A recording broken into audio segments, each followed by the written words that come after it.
Hello and welcome to lecture 4 of the course Microelectronics Lab. In this module, we are going to give you a laboratory demo on DC and pulse characterization. Broadly, we will be covering or giving an introduction to electrical characterization. We'll introduce all the equipment and setups involved in electrical characterization. We will demonstrate source and measurement units. We'll show you all electrical cables, connectors, probing related aspects, probing issues, probing in manual probe stations, how to make all these connections with the SMUs and probe station. And then finally, how do we perform these electrical characterizations using the characterization suite or the characterization softwares available. Hello everyone. So now I would be giving a brief demonstration on one of the most used characterization techniques for semiconductor device testing. So it is an electrical characterization setup that I would be discussing. So if we talk about electrical characterizations, we mostly talk about current versus voltage. That is what we have been talking about all the time. That is what we see in our textbooks. Even if it's a diode, if it's a transistor, we would mostly measure voltage. We'd give a voltage and then we will measure some current. That is what we mean by electrical characterizations, and that is precisely what would be the topic of the discussions that I would be doing now. So taking forward this discussion on electrical characterizations, so it basically, for this part, I would be more focusing on current voltage measurements, that too on wafer devices. That is what would be covered as part of this module. So in this, there are three basic things. Number one is I would be going through all different parts of how to go about this characterization. Number two, I would do a characterization on my own, and that would be shown as a demonstration. And number three, I would try to chalk out nitty-gritties which might affect characterizations when you are doing it on your own or you are doing it real time. So now that with this brief introduction, let's quickly switch gears and go into the characterization technique. So if we are to do electrical characterizations, we mostly require three main components. So these components are what is mentioned in this slide that you see here. So basically, we require, for electrical measurements, we would require electrical connections, which is shown as connectors and cables. Number two, you would, just like a multimeter which measures current and voltages, what we are doing here is actually a more sophisticated version of nothing more than a multimeter. The only difference between a multimeter and what we are doing here is that in multimeter, except for the resistance meter, we can only measure voltage or measure current. It cannot source. However, here, because we want to measure voltage and current, or rather we would give some voltage, measure a current, we would give some current, measure some voltage. So I need a unit which can source. And then it can also measure. Measure is something that we have really seen. We have seen ammeters, we've seen galvanometers, we've seen voltmeters. So that's what it's all about. Here we have something called a source measure unit, that's SMU, which is shown here, which can do both the things. Number one, it can generate voltages or currents, as well as it can measure it. So this is as obvious as it might sound, that in order to do electrical measurement, you need a source and a measure, which is provided by the SMUs. So later on, as part of this module, I'd be going into greater details of SMUs. So for now, let's switch gears from SMUs and then look into different connections. So you have something which can source or which can generate voltage or current, if I might say so, and then you have a device. So now what I need to do is I need to get that voltage or current onto my device, which for our case is a semiconductor device. So I require wires. So that is as simple as that wherein we would want my SMU to give current or voltage to the device of my choice. But herein lies the complexity which we would be dealing with here. If we have a big device which we can see by our naked eyes, it's very simple. You can just use some clips and then just measure. You can just give in some voltage source, measure some current. But we here are talking about devices which have sizes of some 100 microns, even less. So if you are to do something as thin as that, if I compare, it's as thin as the diameter of our hair might be, even smaller or even thinner. So this is something we can't see with our naked eyes, and it's as fragile. So it's not that simple. We cannot manhandle the devices. So we need setups so that we can look into such features, and then with that we also need to probe it, or rather we need to make connections. So how do we deal with that?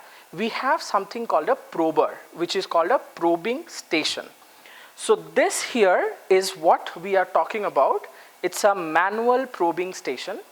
Why is it manual? It's because me or the user who does it.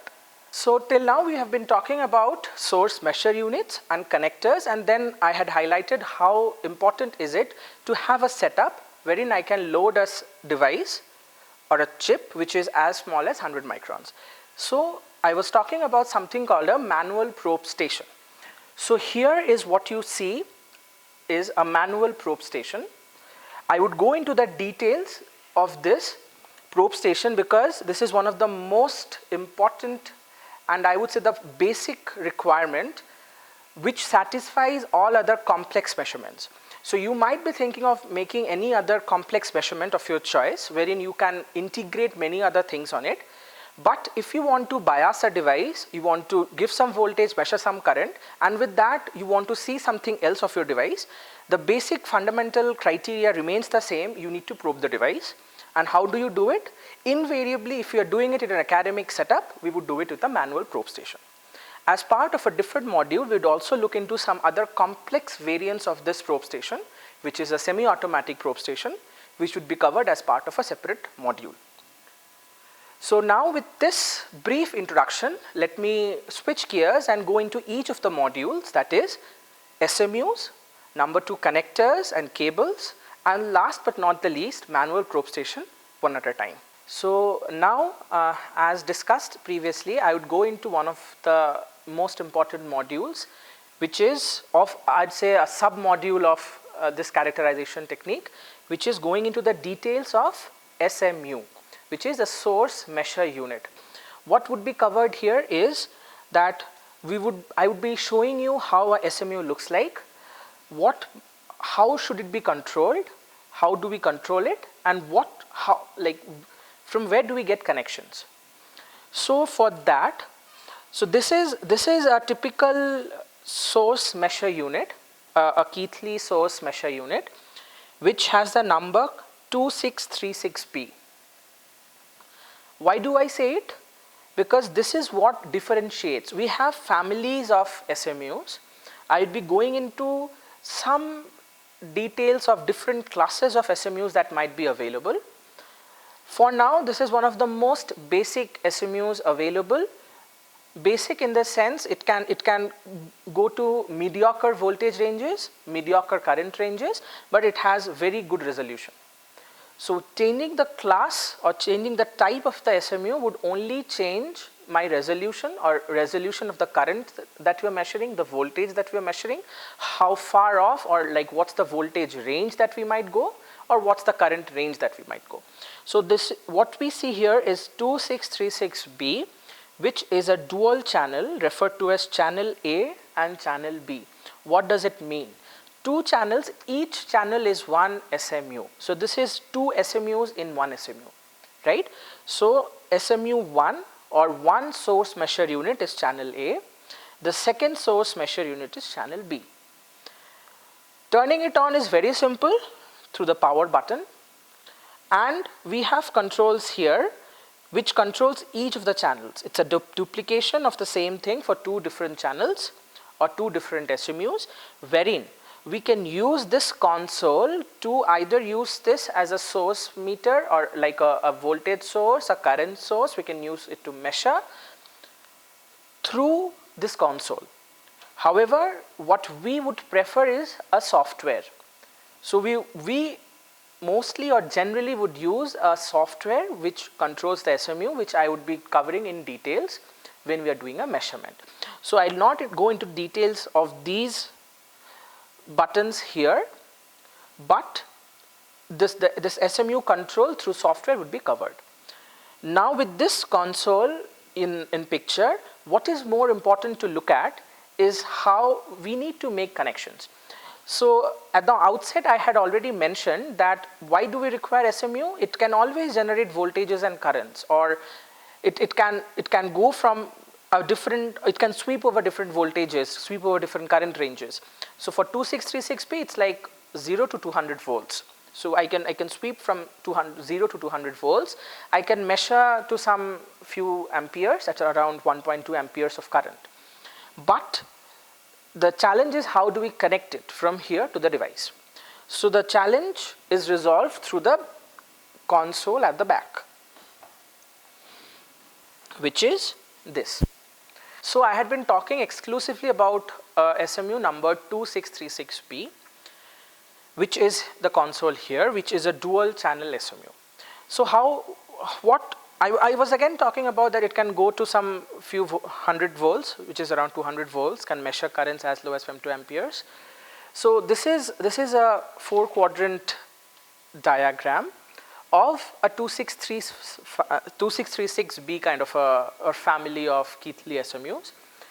So if we see the dark blue sections, so dark blue sections are the voltage ranges and the current ranges that this SMU, a 2636B or a 2635B, which is the same family, can measure in DC mode. Okay, so from some 20 volts to minus 20 volts, this range, a 40 volt range, it can go to currents as high as approx 1.5 amps. But if we go to voltages as high as 200 volts that we see here, the current range is limited. The current range is limited to as low as 0.1 amperes or 100 milliamps. So what does this mean? It means that the power the SMU can generate is what is constant. So if I am doing it over a smaller voltage range, I can go to a higher current. Or if I am going for a higher voltage range, I would be limited to current. Then again, if I do a direct current or a DC current measurement, the SMU would be pumping in current or voltage over the entire time scale. So the heat dissipated would be high, and again it limits the current. So if I go into pulses, what do I mean by a pulse here? We can go to pulses of few milliseconds. The best that we can attain is some 100 microseconds odds of pulses. So if I have a pulse of 100 microseconds, depending on how much time I give the device, for this effect, the SMU, I can go to higher current ranges because the heat dissipated by it would be much lower because the duty cycle is lower. So if it's a 10% duty cycle, I can go to 10 times the higher current. So that's what is shown by this lighter blue picture, which shows that for 5 folds of range, if we are doing a pulse measurement, we can go to currents as high as 10 amperes with the same SMU, right? And if you're going to voltages as high as 200 volts, while the current was limited to only 100 milliamps when we were measuring it in DC mode, we can go to currents as high as 1 amps in pulse mode. So the same SMU can be used over this wide range of currents or voltages and vice versa, depending on whether we are doing a DC measurement or a pulse measurement. But this would limit my measurement. If I want to do a DC measurement and still want to go to much higher voltages, or say I'm going to do a DC measurement, I want to measure a very, very high current. I'll give an example. Let's talk about some power devices. We work on something called gallium nitride power devices. It can go to voltages as high as 600 volts and above. It can go to currents as high as few tens of amperes. So this won't suffice. Hence comes the classes of SMUs that I have been talking about all through, that we can have different SMUs which serves different range of operation or different ranges of voltages and current. So what we see here are different high current or high power SMUs. The family here is 265X series. While this was 263X series, this is 265X series. The above one is a 2651A and the others being 2657. 2651A is a high current SMU which you can see here. Again, it's always limited depending on if it's a DC, if it's a pulse measurement, but the range is, it can only cover from -40 to +40 volts, that's the maximum it can go. But if you see the currents, depending on whether it's DC or pulse, it can measure currents as high as 50 amps. So in terms of the wattage, it's much higher. While the 2636P is not beyond 200 watts, it's as high as 2000 watts. So I can go to measure currents as high as 50 amps. Or if I'm doing a DC measurement and still want to cover a wider range of voltage, I can easily go to some 10 amps or some 20 odd amps. So this was what a 2651A is all about. So if I go to 2657A, it's the other side of the regime wherein I would like to go to very, very high voltages. My current is limited. So here if you see the voltage range, it's covering from 0 kilovolt to 3 kilovolt. I want to highlight 3 kilovolts, that's 3000 volts. So the same, an SMU can go to 3000 odd volts. However, as I said, the power is always a constant. So if I am to gain on voltage, I have to bring down the current. So that's what it's shown here. The maximum current that I can go to is only 120 milliamps. So this is what I've been talking about all through, that if I am to measure different regimes of operation, if I am to measure a device which only goes to 200 volts and has decent amount of current, I'd go to a 2636P kind of a SMU. If I'm to go to a device which has a capability of going to voltages as high as a few kilovolts, I'd go to something like a 2657. And if I'm to measure currents as high as a few amps, I would go to a SMU of 2651. However, the basic fundamental working principle of all of them are similar, and for us, the connections are all the same. So it is all about having 4 connections: high, low, sense high, sense low. All the SMUs have that at the back, and I would take connections out of them so that I can probe those with these devices.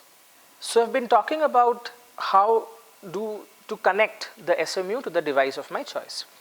So as I mentioned earlier, a 2636P has 2 channels, that is 2 SMUs. So as like a battery, I have a high terminal and a low terminal. So here if we see, this is channel A, and I have something called HI, it's high. And then I have low. So these are two connectors which would connect the high terminal and low terminal if we consider it to be a simple battery. Otherwise, which might look simple here, is that it's only a high and a low and just a battery, but the connections the other 2 connectors that are available is something called a sense high and a sense low. So these 4 make up one SMU, which is high, low, sense high, sense low. So let's keep this thought in mind. We would be going into details of sense high, sense low as we go into greater details of how to measure. So sense high and sense low comes into picture only when we talk about how good a measurement do we want to make. So a similar thing is available over here as well. So just like we had channel A with 4 connectors, we have channel B with 4 connectors as well. Besides that, So this is how we would be able to, okay, this is the power cord. So the power cord comes in here. So with this we see that, okay, we have a SMU. This SMU when powered up has got necessary arrangement so that it can either produce voltage or current, and through these connectors we can take it to our device of choice. But I was talking about that we do not use the module at the front mostly to control the SMU, and we are talking about a software which does it for us. So in order for this SMU to communicate to a software, we need connectors, special network connectors, right? So here is what a connector which is called a GPIB. I'd show how a GPIB is, so that by which a CPU or a computer can communicate with the SMU. So we do a connection of the SMU to the computer and through it to the software by what we call the GPIB. So a computer can only control one SMU. However, we can have multitudes of SMUs which we see at the back. As I had mentioned that SMUs have different classes as in the power ratings, so I might require different SMUs or more number of SMUs to be connected so that I can complete my set of experiments. So for that, each of the SMUs need to connect to multiple other SMUs. How do we do it? We do it with something called a TSP link. So what does it do? It's like a LAN port which is available here, and through this it forms something called a daisy chain. What does it do? So if I connect the GPIB to this SMU, this becomes the master SMU, or it's referred to as node 1. I'd show how nodes are created when we do a measurement, real measurement. So the master is always node 1, and then we form a daisy chain. What does a daisy chain mean? A master has to connect to several slaves, or other slaves are connected to a single master, wherein they form a loop, wherein this is the node 1, the next slave is node 2 which is connected through a LAN, and this goes on till n number of connections. Okay, so this is how a SMU has to be connected and how it communicates with either the CPU or the software as well as with multiple SMUs. Another important condition that has to be satisfied is for us to measure currents which are in ranges as low as picoamperes or femtoamperes. Okay, let me clarify here. Another point which is very important for an SMU is, although it can give voltages as high as 200 volts, the current ranges that it can measure is also as low as femtoamperes. It can measure few tens of femtoamperes also. That is the resolution it has. So as you can understand, if something is going to measure something as low as femtoamperes, it has to get rid of noises to that extent.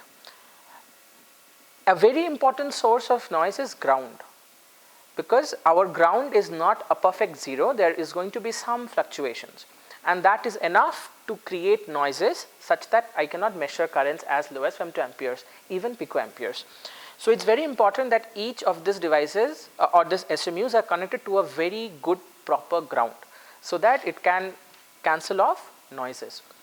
Hold this thought, this is not the only way we do noise cancellations. There are many other things that are necessary so that we can remove noise from our measurements and can measure currents, which is a signature of our device and not something which has been tampered with because of the environment. So that is seen from this connection here, a screw, wherein we can connect cables, a thick cable which can then go to the ground, and so that it sits on a very proper ground, and we do it for all the SMUs available. So with this, this brief introduction of SMUs, we would now go to our next module, or sub-module rather, which is connectors and cables. So I had been talking about the sub-module SMU, source measure unit, which is the first part of how to do electrical characterization, wherein this is the source of the source or source of voltage, current, and it also measures. The other important sub-module that I had been talking about is how to connect it to the device of my choice. So we can have multiple connectors and cables so that I can connect this SMU to the device. So I would be looking into, I'd be showing the some cables and connectors which are available. This is not an exhaustive list, but this covers mostly all connectors and cables which we mostly use for electrical characterizations. So we can have, out of them, one of the most used are what are called triacs or triaxial cables and coaxial cables. Okay. So now let's go into some greater details. Why a triax? Why is it called triax? If there's a triax, why do we require a coax? How different is a triax and a coax? And why to choose a triax and a coax? Right? These are very, very obvious questions which we would try to answer. So now going into some details of coax and triax, we would first look into what a coax cable is. Coax cable is one of the most simplistic connector or cable rather that we can have. We have a center conductor which I show with this pointer here. A center conductor is nothing but just a wire. It's as simple as a copper wire might be. Okay, but because we are doing not so obvious experiments, so we need to have arrangements so that I can go to such higher voltages and currents and as well as measure such lower voltages and currents. So we have something called an insulation and a shield. What does this shield do? The shield is what helps it from reducing noises. So this is actually like a Faraday cage. It forms a Faraday cage over the center conductor, and because I have a metal on a metal, I require an insulator. So this is the metal which carries the current. I have a Faraday cage shield which stops outside EM radiations, because outside EM radiations, which we are all in a wave or sea of electromagnetic radiations, right? So I need those radiations to be reduced. So I have a shield, and as we see in all our connectors, that we see in even in our electrical appliances in our home, we would never have a live metal wire, right? We'd always have a insulator so that we don't get shocked, right? So we have an outer jacket. So this is a basic how a coaxial cable looks like on the inside. But how do I know it? I would not chop open a connector or a cable every time to know if it's a coax or a triax, right? So industry came up with uniqueness, which is, this is how the end of a cable looks like. So I have a center conductor and then I have the shield, and it has two notches. I'd show it in a real cable soon, but how to understand if it's a coax? I have two notches. If I have two notches, it's a coax cable. Now I go into a triax cable. It's actually a coax cable with an extra shield. What does this mean? It means that I would have extra protection from EM radiations. So if I am to go to much lower voltages or much lower currents, wherein coax would fail, say a coax, I would not be able to go to currents below nanoamps, because below that one shield is not enough to stop all radiations or stop all interferences. So it's the same thing. I have a center conductor, I have an insulator, and then I have a shield. Till here we are same as a coax, and then I have another insulation and an outer shield. So I have another added Faraday cage which gives in another layer of protection, and with that I can go and measure currents as low as femtoamps. How do we find that out? It's the same on the side view, but if I look at it from the top, I would see three notches. So a coax would have two notches, a triax would have three notches. So why do I use a coax and why do I use a triax? That's another question, right? So as I had explained, I use a triax when I would want to go to measurements to very low currents, right? Then why do I require a coax? I would always prefer a triax, right? It's always good.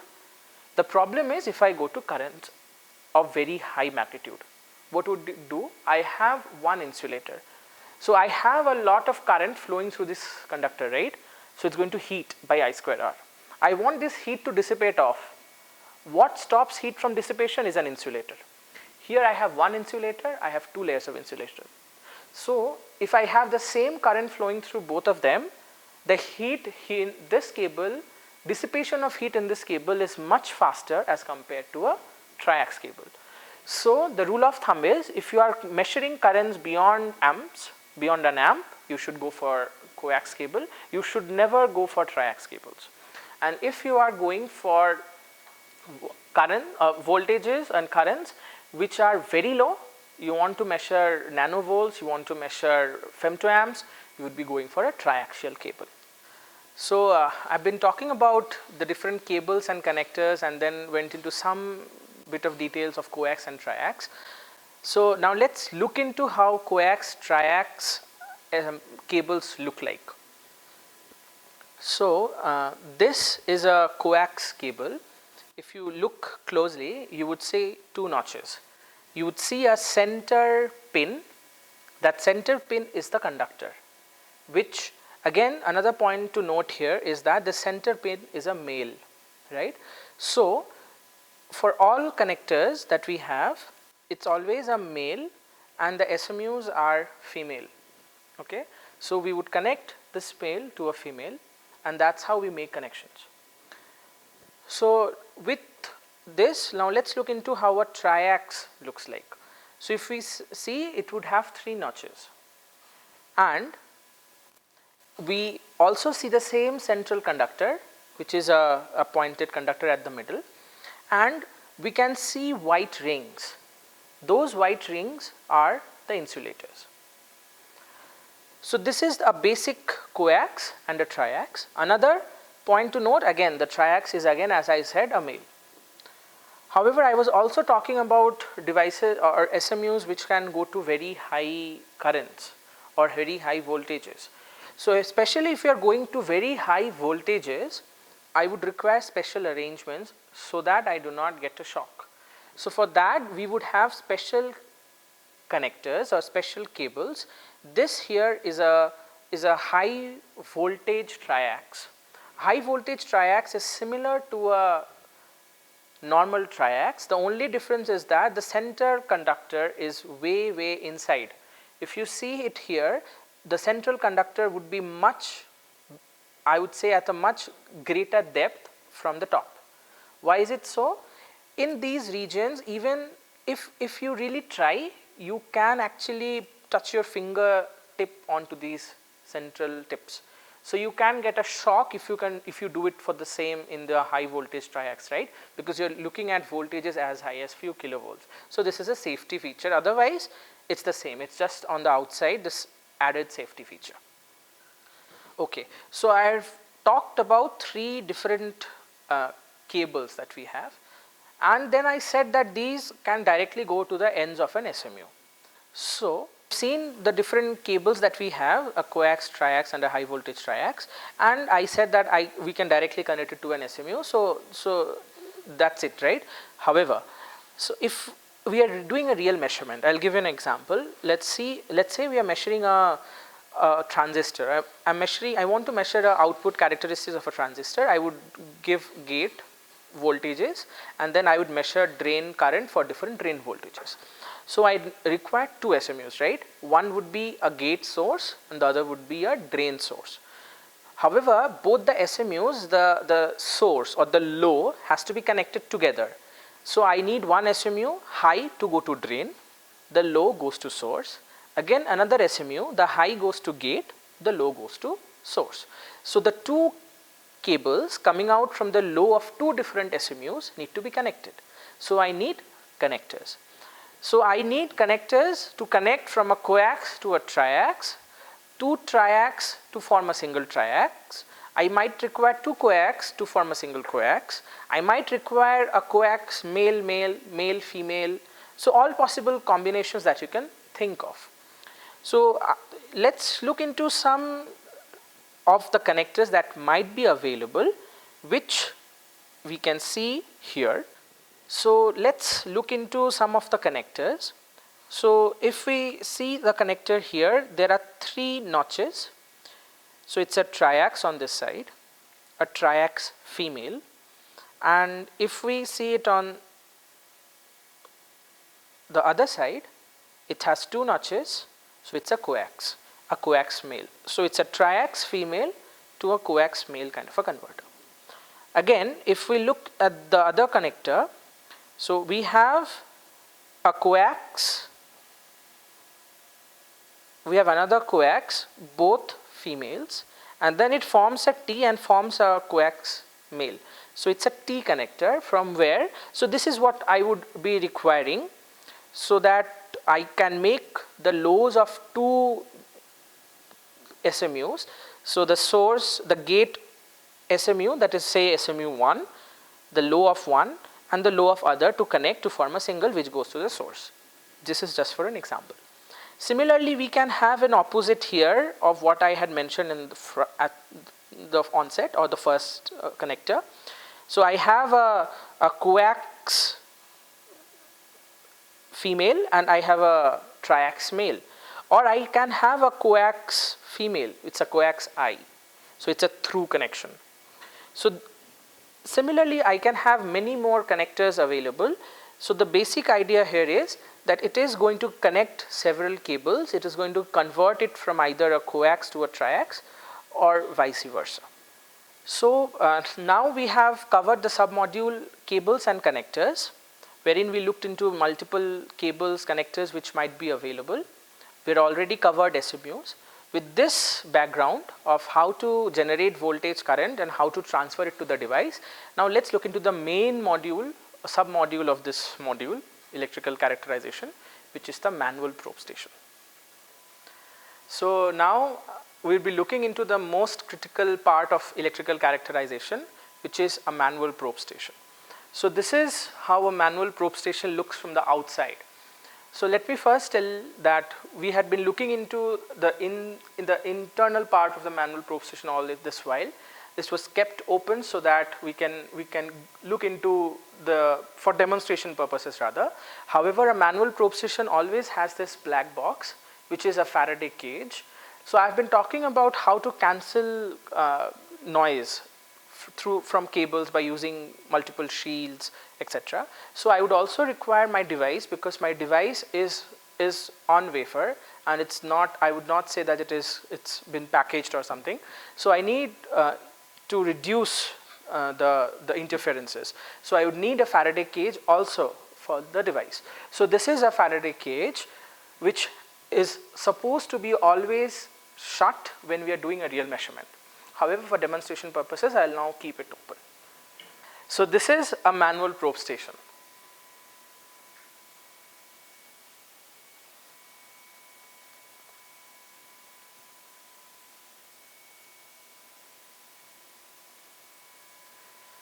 So a manual probe station has got 2 basic parts. So let me go back to from where we started. Our main motto was to have a device and we wanted to probe the device. So how do we do that? We need to see the device. So in order to see a device, so if it's a big pad or I have a big device, then it's very simple, right? I can see it and then I just probe it. But here I am talking about devices which are 100 micron pad sizes. So it's very, very small. So I need an arrangement so that I can probe it. So for that I need an arrangement of seeing the device. So I need a microscope. So this is the microscope that we are talking about. I would go into the details of the microscope in just a few moments. The other thing that is important is I need to keep my device, because in order to see I need to first keep my device, right? So I need a stage. So this is the stage that we are talking about. Again, there are many functionalities of the stage which I would again cover as part of the next few sub-modules that I'll be talking about. With this, now let's go into the details of each of the modules. So now let's look into each of the parts of the manual probe station in some greater details. So I've been talking about microscope. What does it do? It helps us see a device, right? So this is the microscope console that we have in a manual probe station. So the most important part of a microscope is the objective. So these are the objectives of a microscope. In this case, we have a 5x, 10x and a 20x microscope.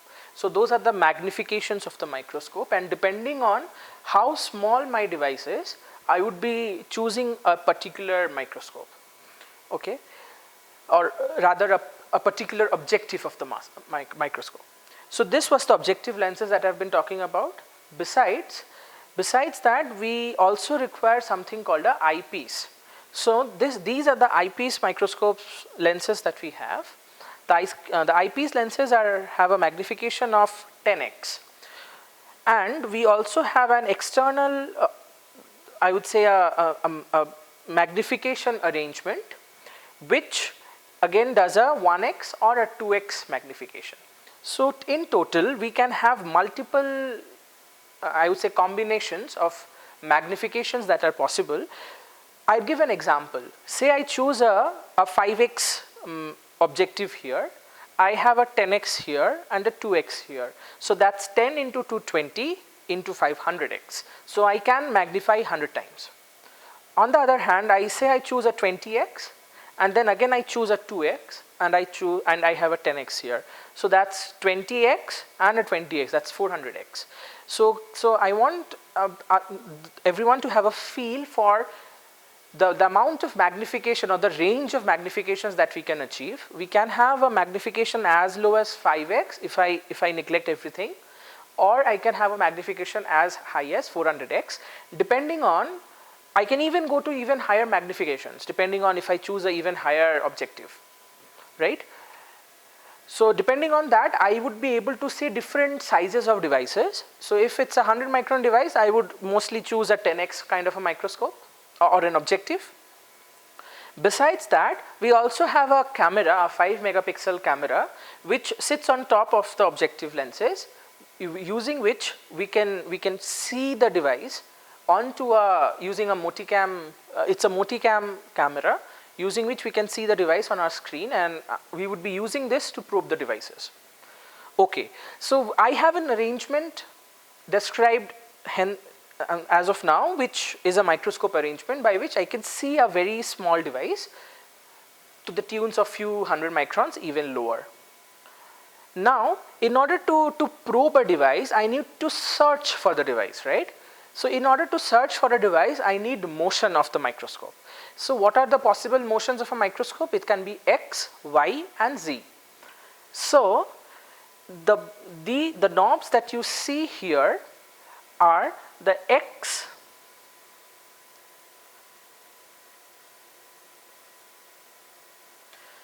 the knobs that you see here are the X, Y motion of the microscope. I'd give an example. I can rotate these, and the microscope moves front. A better feel of this would be seen when I probe the device in reality on the screen. I would now show the screen here. So these are 100 micron devices that we have on our stage, which we are looking at through the microscope. So I would now move the microscope, and if you see the image moves. So depending on where I want to probe, I would change the X and Y to see different parts of my die. A similar would be done by using, this is the Y or X, and this is the Y motion. So by this we can move the microscope X and Y to move to different parts of the device. Again, the most important part of a microscope is the Z motion.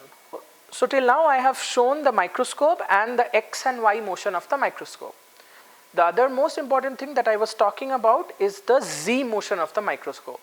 So what does the Z motion do? Z motion is what modifies the focus of the device, right? So the Z motion is controlled by these circular knobs that we see here. So there are two, so there is a bigger knob, and beside it there is a smaller knob, right? So if I rotate the bigger and the smaller knobs, I can move the microscope up and down. So this bigger rotation would give me a coarse motion up and down. The smaller knob would give me a fine motion up and down. So if we go back to higher secondary physics, we all know that depending on the objective that we have, the numerical aperture, etc., there is a particular depth of field. So depending on the microscope, how far off it is from the target, I would have to choose a particular distance where it would be in focus. So this is why this Z motion is that important. I would now show the importance of this motion over onto the screen.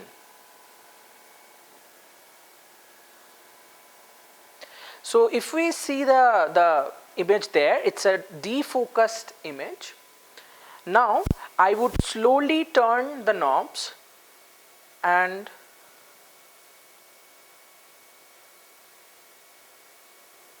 if you see that the image is getting focused. So I am now moving the bigger knob. Now when it's very close to focus, I would use the smaller knob to make very minute changes. So with this, we can now see that I have a very focused image of the devices in hand. So with this, we come to an end of the microscope section of the manual probe station, wherein we first talked about the microscope, and then we had a discussion about the objective and eyepieces. Then I had a discussion of the camera installed with which we were looking into the images onto the screen. And then, as I had mentioned, that I would like to probe the device, so I need to search the device. So I need to have motions of my microscope, for which I had X, Y and Z motion. X and Y moved the microscope in this plane. Z was used to control the focus, so that I can focus the device. With this, now we come to the next subsection, wherein I would briefly talk about how to load the sample that you are already seeing. So the sample needs to be loaded in a chuck. So this is the chuck that we are talking about. Again, just like the microscope needed to be moved, we would also want the chuck to move. So the chuck also needs to have X, Y and Z motions.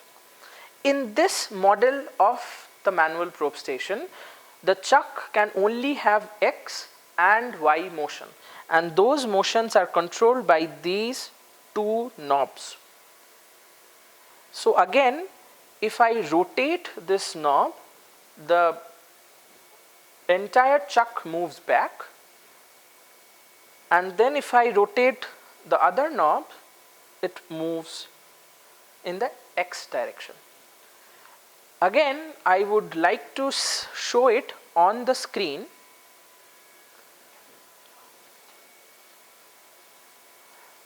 Where while previously I was moving the microscope to change the devices in focus, or rather the devices which was of importance to me. Now I am moving the entire chuck. As you can see, I can move to different devices using the chuck. So with this, I have two degrees of freedom rather, one with the stage and the other with the microscope, so that I can search different devices. So with this arrangement, now I can find a device of my choice. So till now we have looked into the microscope, using which I was seeing the device. Another point, for a microscope to work, there is another important criteria that has to be achieved, which is I need to have a source of light. For that, I would like to show the that is a light source, which is a halogen lamp. From that halogen lamp, we have this liquid light guide, which guides this light onto it guides the light onto the top of the objective or the microscope, through which the light falls and then it reflects, and then it's visible through either the eyepiece or the camera, right? So I have a microscope, I have light which enables the microscope to work, and hence I can see the device. I can move the microscope using X, Y and Z. I also have motion of the stage in X and Y. Okay, now again we need the Z motion of the stage. The Z motion of the stage is not possible through these knobs. The stage is going to be fixed. It cannot move in Z direction. On the other hand, this platen, this is called the platen, wherein I have these unique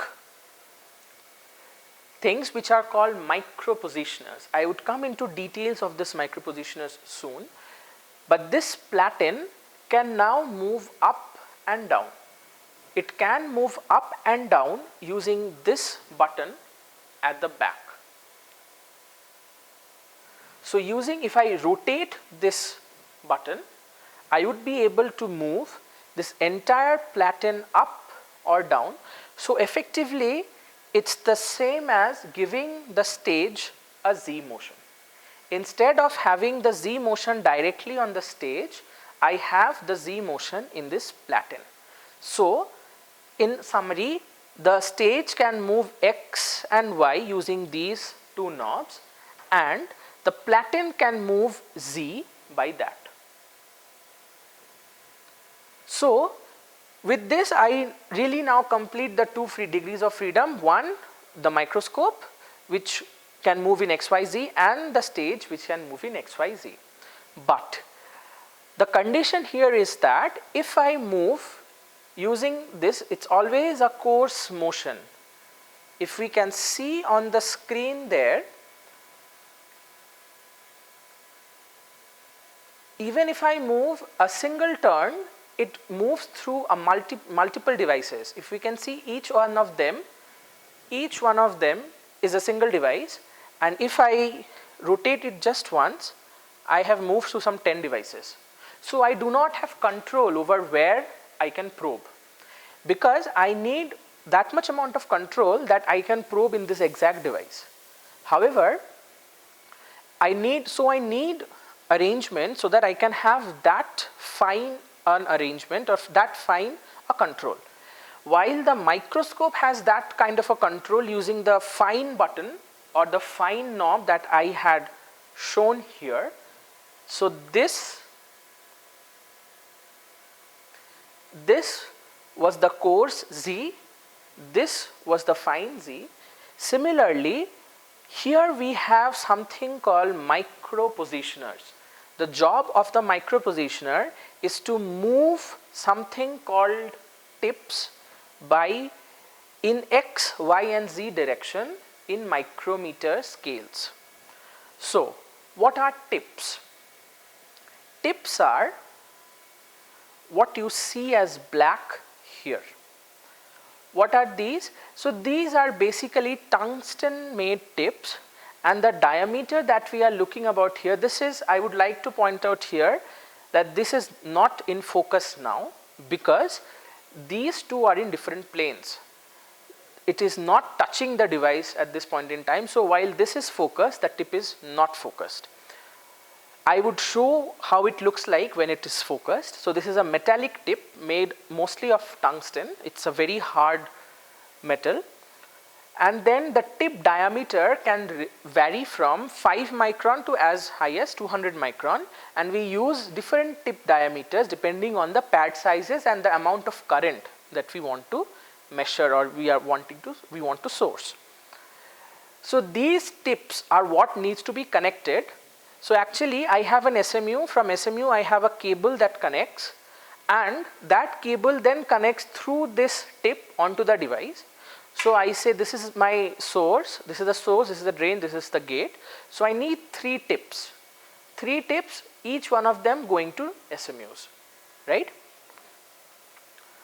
So now coming into those tips that I have been talking about.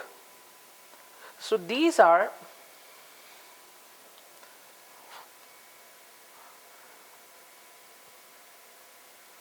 this is what a tip box looks like.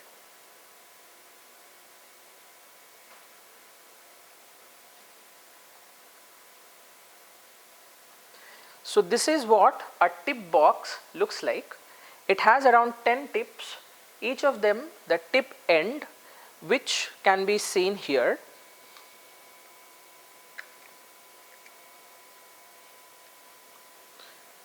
So these are the tips that we are talking about. So these tips on the top is actually as small as 5, 10, 15, 25 microns.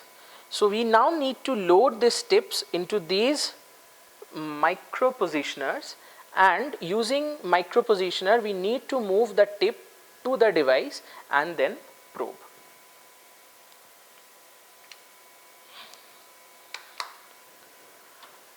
Now let's come into some details of the micro positioner. So this is the tip that we are talking about. We load the tip in the micro positioner, and then through this yellow cable that we see here, it gets connected to the end of the probe station, through which it's a feed through, and then on the other side I can connect the SMU. That's how the connection is made. From the SMU a cable comes, gets connected through this, and then from the other side we get another cable which connects it to this micro positioner, and then through this micro positioner tips it probes the device.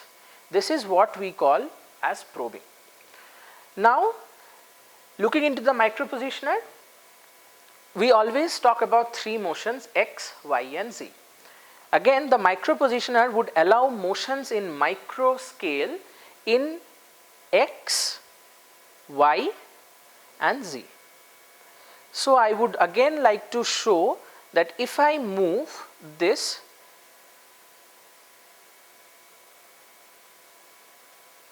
there is very minor changes in that image. I am now changing. I would like everyone to focus on this tip. So if I change, I would give one, again I would come back to the point that while I was making one single turn of the knobs to change the stage position, it was changing some 50 devices. A single turn in the micro positioner, if you can see, is only moving the tip by microns. So similarly I can have the tip move back, front or the sides, right? And again I have this top knob which helps the tip to move up and down. I would now like to bring to the notice that this Z motion is what is the most critical part of probing, because while we are moving X and Y, if as you see here my device is below and the tips are much above, when I need to make connection I need those tips to just touch. So when I am moving down, my tip will actually go and at one point needs to hit my sample. Until and unless it hits my sample, I would not probe. But if I do a very hard landing, then my tip would bend or my device can get scratched. So when we are moving the device or the micro positioner Z, we need to be very, very careful.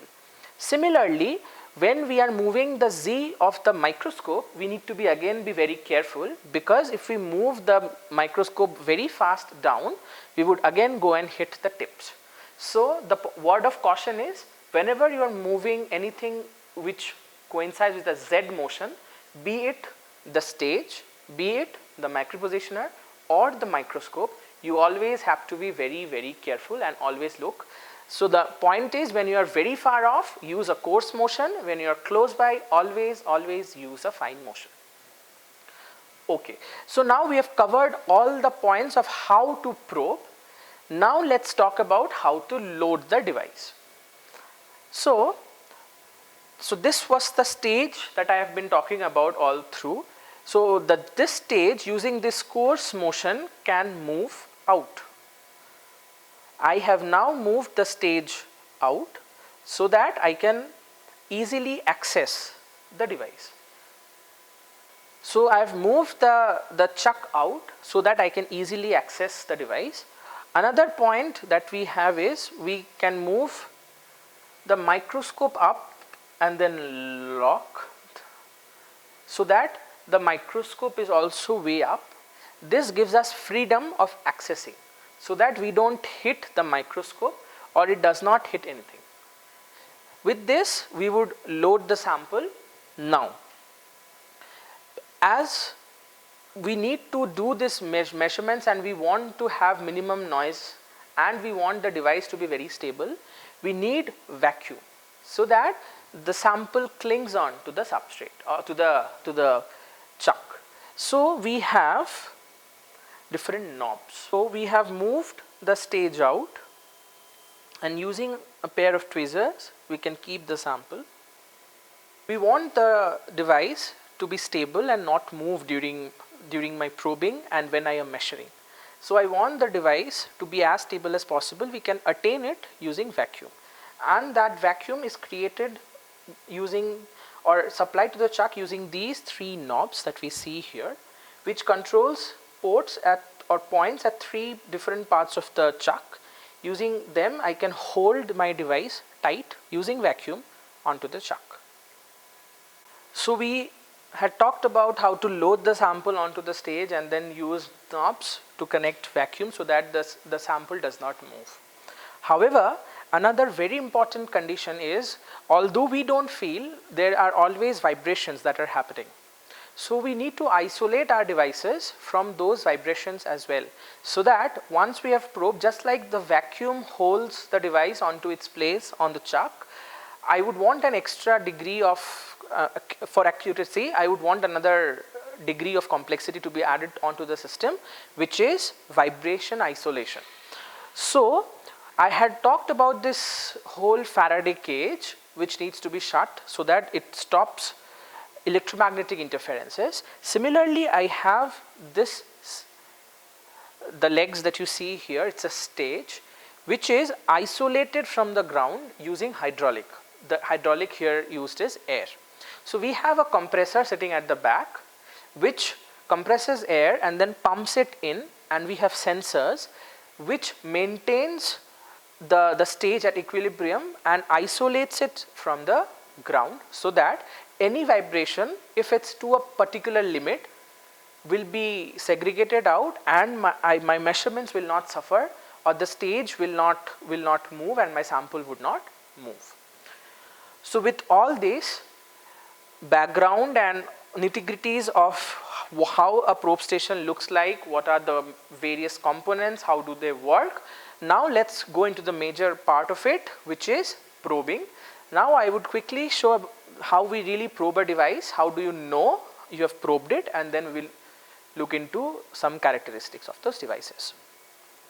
So I'll now load the sample, wherein I move the sample to the back of it, and as you can see, the devices are now seen onto the screen, because using the coarse Z motion of the stage, I have moved it underneath the microscope, and these are the tips that I have been talking all through. I would now choose a device of my choice.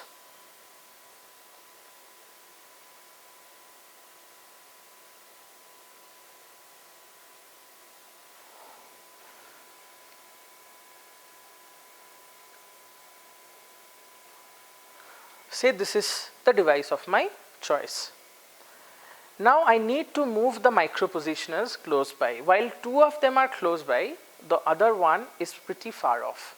So I'll use the fine motions of the micro positioner, because it's only microns away, to move the tip close.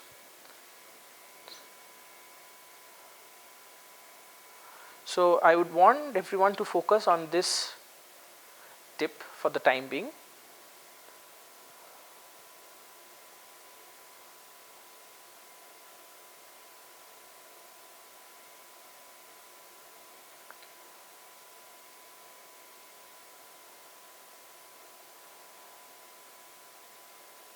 Okay.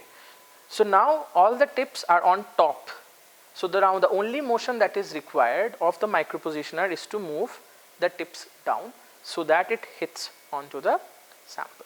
However, if you see that the image is pretty, I would say small. The devices are, we are looking here at very small devices. So it's very difficult for me to judge from here if I've actually probed or not. So I should now move to a higher magnification. So I had talked about different objectives. So I would now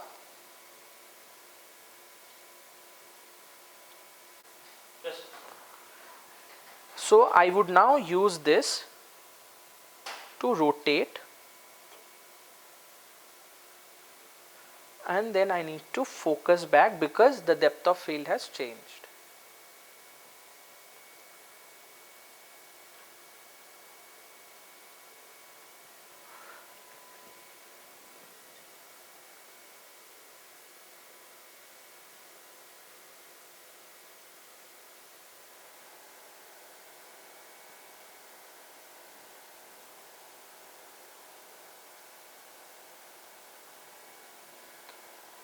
So now we just see a single device, and now it's very simple for me to probe the device. So we had gone to a higher magnification so that we see a single device, so that's simple for us to probe. So this is the source, drain and gate of a transistor, and these are 3 tips. So while this is completely focused, this is not on focus. I have moved X and Y using the micropositioner and moved the tips close by. But this is not focused because it's Z away, right? It's up. So I need to move it down. Now I would want everyone to look into this tip. So the thing to look is it would first be sharp. It would only go down, and then suddenly you will see a sliding motion. Once you see that sliding motion, it means the device is probed. That's how you understand if a device is actually probed or not.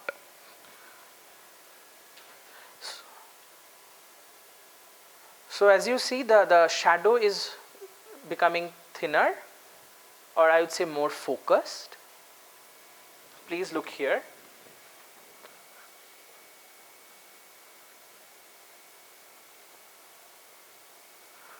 Another thing to note, there is no XY motion. While I am moving down, the only thing that is changing is the shadow is becoming thinner, right? Except that there is no XY motion, which means it's a very good tip with very good loading, right?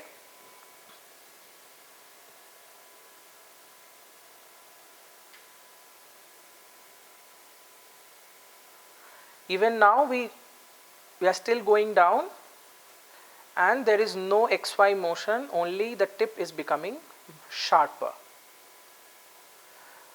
At this point we can, okay, another point to note, this is away because the tip is at 45-degree angle. So while only this section of the tip will be focused, we should not worry about these sections because it's away. It's the depth of field, all of that cannot be focused together. So if you see here, it's very close to being focused. So we are now very close to the pad. Now we need to now look into some sliding motion which will ensure that my device is probed.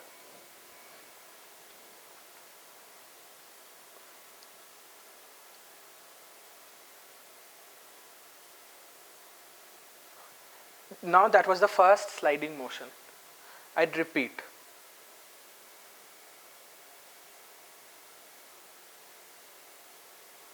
Watch carefully, we are going only down, no XY motion, no XY motion, no XY motion, we are still going down. And now there is a slight motion towards the top. The tip is now moving towards the top, so now it's sliding.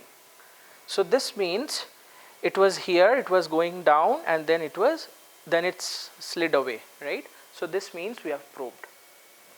So this is how we define. that we have actually probed the device. I will now quickly do it here just for the sake of completeness. Again, we are only going down, look at the bottom tip. We are now very close to focus, very close, and now there is a sliding. So this means that we have actually probed the device. So with all that, we have actually probed the device, and now we just need to do a measurement. So we had discussed about the manual probe station and that we have really probed the device using the tungsten tips. These are 25 micron tungsten tips. The drain, source and the gate is now probed. Now let's look into how the entire connection is made, and I go back to the initial discussion that we had. We need SMU, connector and manual probe station. So this is the manual probe station. We have the device there in a vibration isolation. During real measurements, we would close this Faraday cage, which has been opened for now. Using the microscope X, Y and Z, we have focused to the device of our choice. Then we have moved the stage using X, Y and Z course, and then we used micropositioners to move X, Y, Z to the device of our choice, and then we moved the micropositioner Z to actually probe the device, which we have seen. Now these tips through these connectors are connected here, and we have this 2636B SMU that we have been talking all through turned on, powered on, and from the high connected to these connections. So now let's actually do a measurement.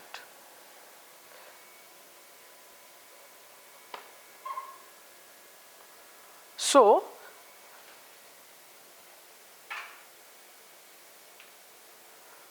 I would go into so we had talked about the GPIB and the TSP links to connect the SMU to the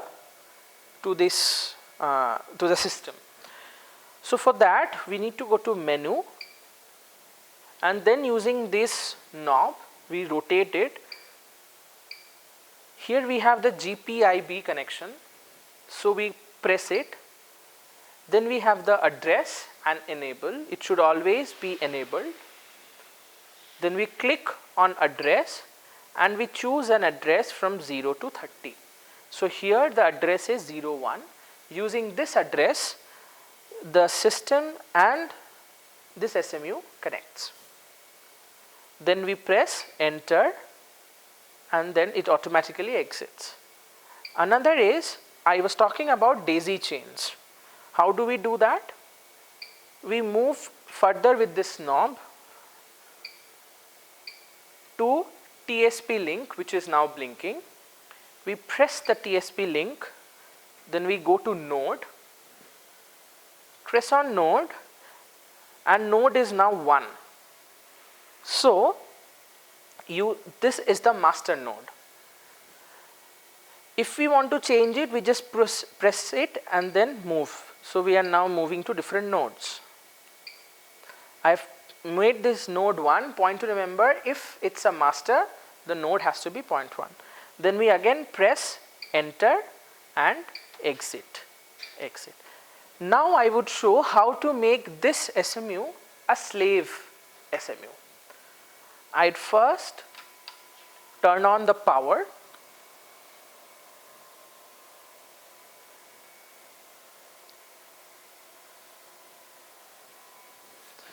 We'll hold on till these noises subside and it comes out to be a constant signal.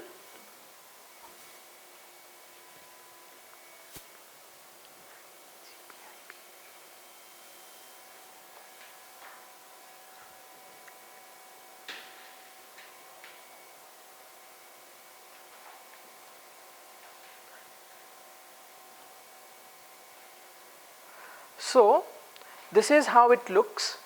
Now we again go to menu,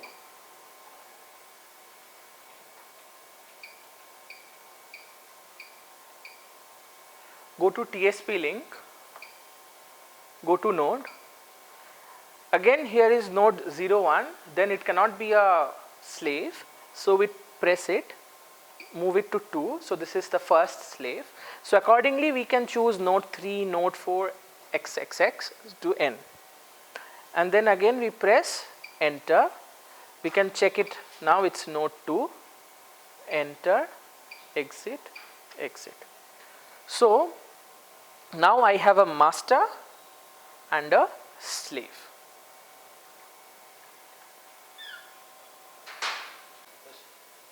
So we were talking all through about these SMUs being connected through GPIB and TSP links. So this is a GPIB connector, KUSB 488B that I have in my hand.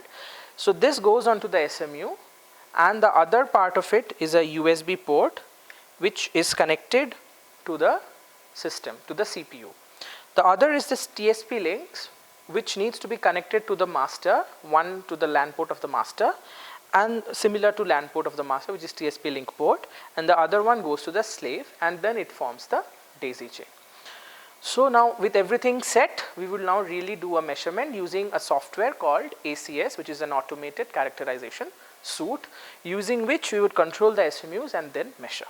So when I start it, so it searched the GPIB and it shows the hardware, it shows the scan hardware, wherein I can see 3 SMUs, SMU1, SMU2, SMU3. So this, if we see into details, this is 2636B node 1, this is 2636B node 2, and this is the 2657A. So in total we have 3 SMUs, 2 the master, the third one is the slave. So we continue.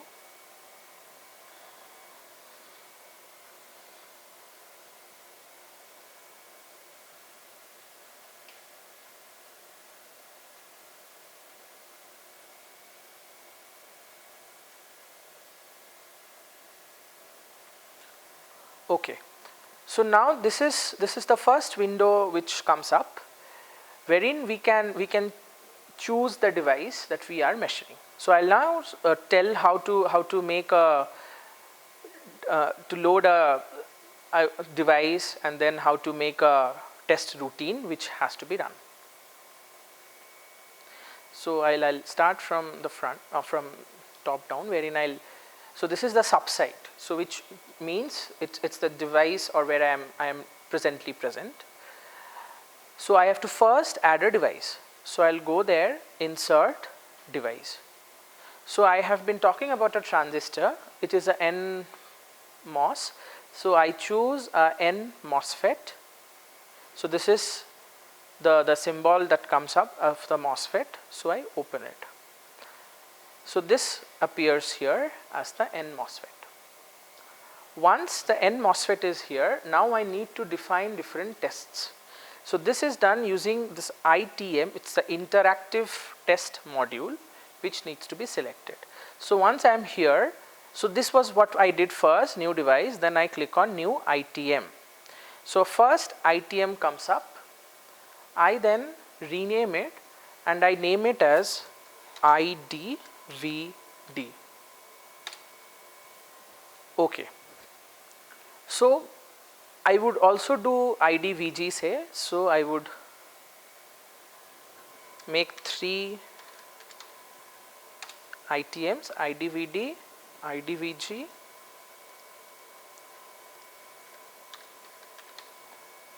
and IGVG. Okay. So at first I now need to go into the details and then type in the 3 conditions of IDVD, IDVG and IGVG. However, first I need to define what is where. So I have used the gate as SMU. I can click on that, I can choose an SMU. So my gate is SMU1. The drain is chosen as SMU2. The source is grounded and the body is none. I have not connected the body for now. So now that the SMUs are connected to the real pads through those tips, now I define the ITMs. So I go to IDVD. So in IDVD I can see the gate and the drain. So in gate I would bias the gate. So I am doing everything in DC mode. I would So I'll keep, or I would make steps of gate in IDVD. So I'll make step V, and then I would start from say -3 or -4 to 1, or rather -3 to 1, and I'll have 3 steps. So it's -3, -1 and 1. I would measure I plus V. Then another very important, compliance. Compliance is what saves my device. So if I know my device should not carry more than 1 milliamps of current, I would limit the current, so that even if in certain conditions the device sees a current beyond that, it will stop the measurement. The SMU will not pump in more current and my device will not fail. So for now I would keep a 10 milliamp compliance, and I would keep the measurement range as auto. The SMU itself chooses its range.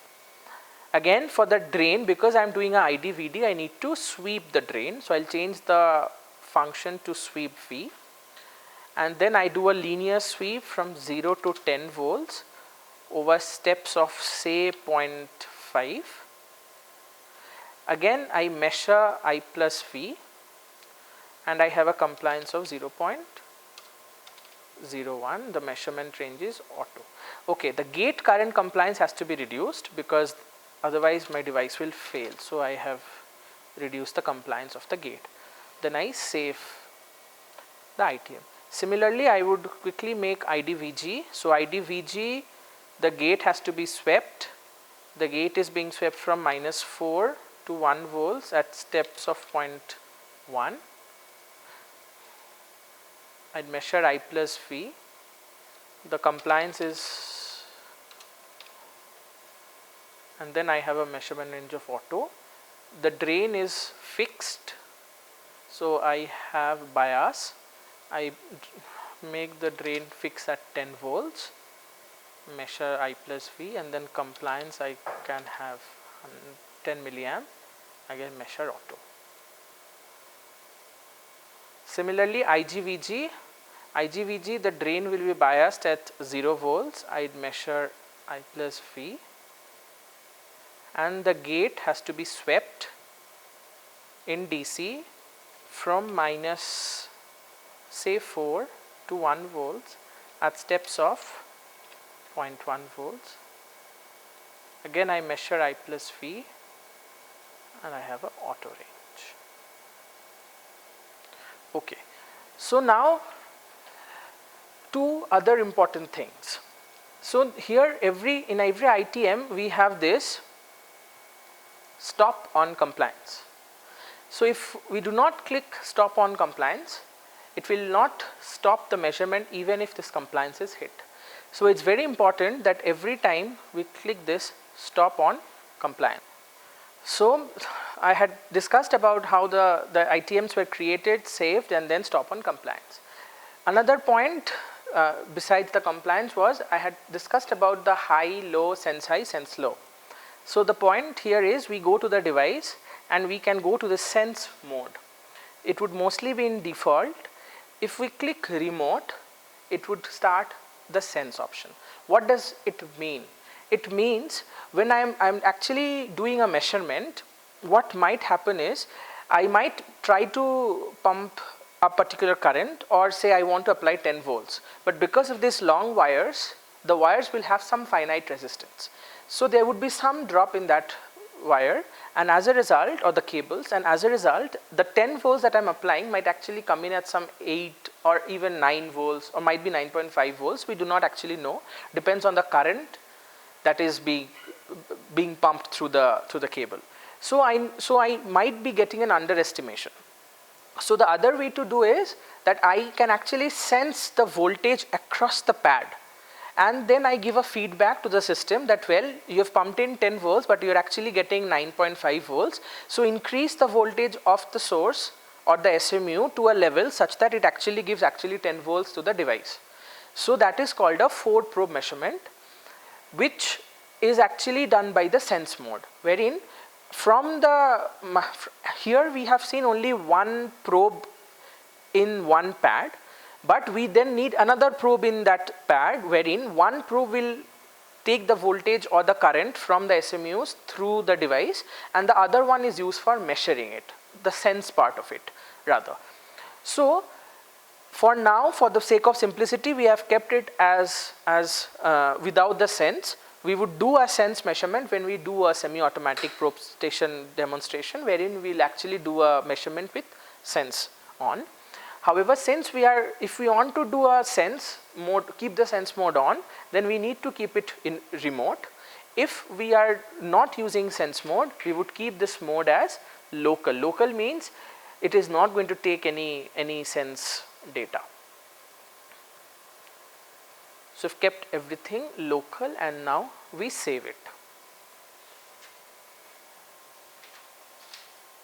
So we had discussed about how to make these ITMs. Now let's do an actual measurement. So I'll go to data, wherein it shows the data, and I'll click run.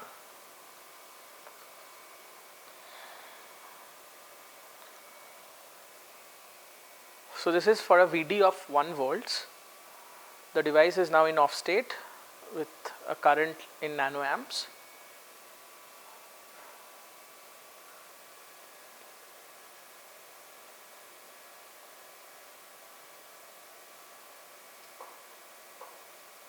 The device is now starting to turn on. It has turned on, and it gave a current of more than a milliamp. It's around almost 10 milliamps. So this is a good transistor with good gate control. The other one, the blue curve that we see here, is for a VD of 10 volts. How did I see it? We can see it by using the plot. If I show a new plot, then I can choose the different axes. So I do it for valid for series. So it's because I have multiple drain voltages, I have got gate currents and gate voltages. So I keep it valid for series, and then my x-axis is the gate voltage and my y-axis is the drain current. So now this is in the linear scale, and this I had changed to plot and axis settings. I had gotten to axis, and I made it absolute and log. So this gave me the log plot, and this gave us the linear IDVG plots. Okay. Now let's also look into the IDVD that we had defined. So we had made the IDVD from 0 to 10 volts. I would change the steps to 0.1. Okay, and now I would run.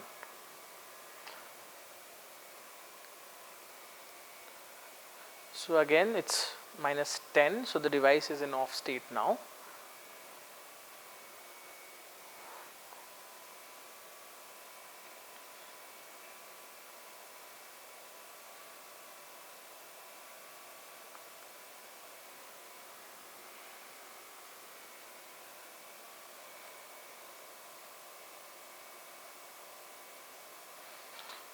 The device is still in off state. It's for a different VG. The VG is still below the threshold voltage of the device.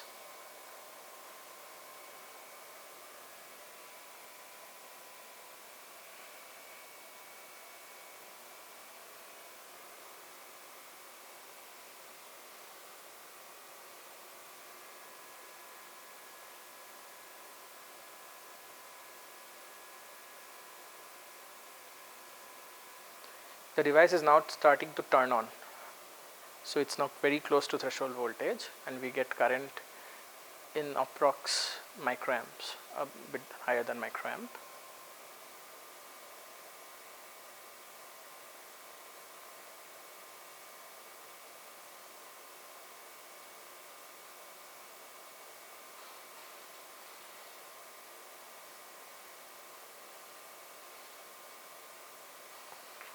So this is the fourth one.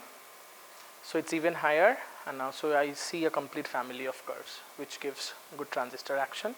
So this is for different VG. This is in off state, and now we are slowly going into on state, and we get pretty decent currents. So with this, we go back to how the device was actually probed.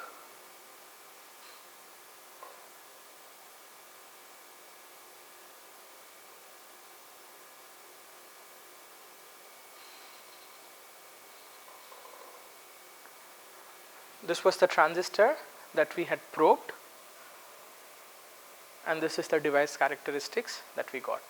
So similarly, different modules can be designed based on our needs, and we can run IV measurements. So this is all from the manual probe station and electrical characterizations. So with this we come to the end of the demonstration of the electrical characterization by manual probe station, wherein in a nutshell we first saw SMUs, we delved into the nitty-gritties of SMUs, and then we saw that how SMUs were being connected. We then talked about different cables and connectors. We then talked about the manual probe station in great gory details about how to load the sample, how to control the loading, using the microscope, using the stage, using the manipulators, and then we actually loaded tips, probed the device, showed how to probe. We then discussed how landing would result in scratching of the pad, will result in a horizontal motion as against just a shadow change in probing. Then we talked about the ACS, Automated Characterization Suite, which is a software provided by Keithley, the SMU manufacturing company, by which using GPIB and TSP links we connected multiple SMUs over a daisy chain. And then we discussed about how to create a device, then create ITMs, which is an interactive test module, design the different test modules, for example IDVD, IDVG, and then we actually did some measurements. However, this is the starting part of IV.